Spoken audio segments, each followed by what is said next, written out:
ধুবাওয়ালা থানা ইনশাআল্লাহ কোনো ধরনের চাঁদাবাজি আমাদের দিব না। গুন্ডামি অনেক দেখিয়েছে, আমার সাথে গুন্ডামি রেখে লাভ নাই।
আপনারা ভোট কেন্দ্রে যে ভোটের মাধ্যমে আমাকে নির্বাচিত করেছেন, আপনাদের এই জিত আমি সারা জীবন মনে রাখবো ইনশাআল্লাহ।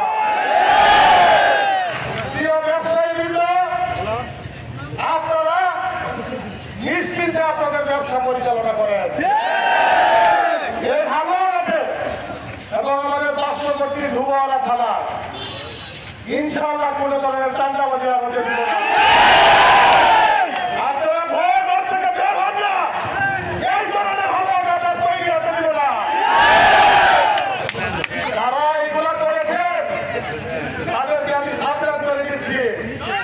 গুন্ডামি অনেক দেখিয়েছে, আমার সাথে গুন্ডামি রেখে লাভ নাই। বহুত বড় বড় গুন্ডা মার করে আজকে এই জায়গায় এসেছি। আপনারা ভালো হয়ে যান। আপনারা আমাদেরকে বলেছিলেন 12 তারিখের পরে হালুয়াঘাট থাকতে দিবেন না। আমি আপনাদেরকে বলছি, আপনারা হালুয়াঘাট থাকেন, আপনারা হালুয়াঘাট থাকেন, কিন্তু কালকের থেকে নিয়োগ করে লাভ চিল্লাই চলে যান।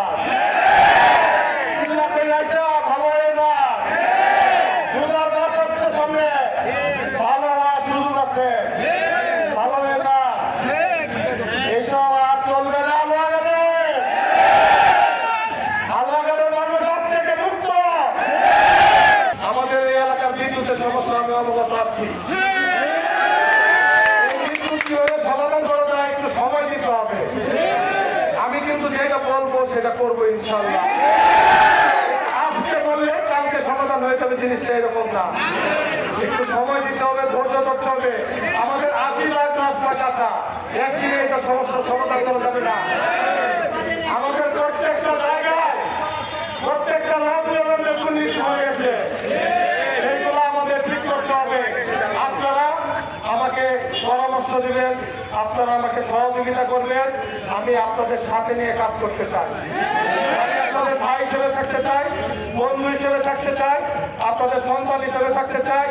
এই আশা এবং প্রত্যাশা ব্যক্ত করে আগামী দিনে যেন আমরা একটা সুন্দর হালুয়াঘাট দুবারা করতে পারি, এই আশা এবং প্রত্যাশা ব্যক্ত করে আমি আমার কথা এখানে শেষ করছি এবং সকলকে আপনাদের সকলকে এই রমজানের শুভেচ্ছা। আমাদের বন্দর চালু করে দিতে হবে।